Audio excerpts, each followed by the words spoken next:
সাধারণত রমজান মাসে ফলের দাম বাড়তি থাকে। দাম বৃদ্ধির কারণে ইফতারে পুষ্টিগুণ সমৃদ্ধ ফল খেতে পারেন না নিম্ন আয়ের মানুষ।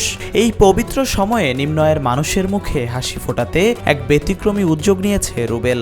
মাত্র 40 টাকায় আপেল, মাল্টা, তরমুজ সহ 16 প্রকার ফল বিক্রি করছেন তিনি। সবাই তো আর খাইতে পারে না ভাই, সবাই দেখেন ফলের দাম বেশি না, এখন সব দোকানে দাম বেশি ফলের। তো আমি আনি ওইভাবে কাইটা 16 প্রকারের মধ্যে দিই, 16 প্রকার ফল দিয়ে বেশি। তো আলহামদুলিল্লাহ আমি 40 টাকা করে বেশি। ক্রেতারা চাইলে তাদের ইচ্ছে মতো ফল বেছে নিতে পারবেন। এত কম দামে 16 রকম ফল পেয়ে উচ্ছ্বসিত নিম্নবিত্ত থেকে মধ্যবিত্তরা।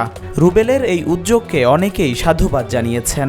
প্লেটে সাজানো রয়েছে তরমুজ, খেজুর, আঙুর সহ বিভিন্ন প্রকার ফল। রমজান মাসে ফল ব্যবসায়ীরা ফলের দাম বাড়িয়ে দেয়, এজন্যই এই ভিন্নধর্মী উদ্যোগ বলে জানান তিনি। তো 16 পদের মধ্যে আপেল আছে, মালটা আছে, কমলা আছে, আপনার আঙ্কুর আছে, আনারস আছে, তরমুজ আছে, পেঁপে আছে, কলা আছে, বাঙ্গি আছে, বিট আছে, পেয়ারা আছে, বড়ই আছে, খাজুর আছে। 16 প্রকারে দিই, ফলের দাম বেশি দেখা। তা আমি কমাই ওইভাবে 16 প্রকার দিয়ে আমি 40 টাকা প্যাকেজ বেশি এখানে। প্রতিদিন ইফতারের আগে রুবেলের ফুটপাতের ফলের দোকানে ফল কিনতে ক্রেতাদের ভিড় লেগেই থাকে। চকবাজার, বাদামতলী সহ রাজধানীর বিভিন্ন প্রান্ত থেকে ক্রেতারা ফল কিনতে আসেন বলে জানান রুবেল।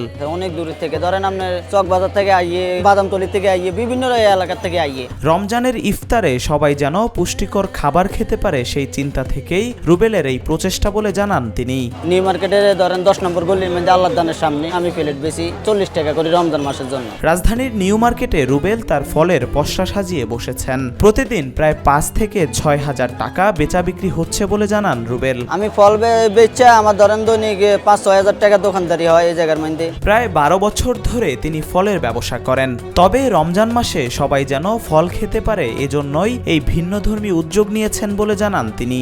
লক্ষ্মীপুর থেকে আয়া 12 বছর ধরে ফলের ব্যবসা করি। এখানে ধরেন বিভিন্ন ফল দিয়ে আমি চালান কম, অল্প কম দিয়ে আমি ব্যবসা করি আর কি, রমজান মাসে এটার জন্য।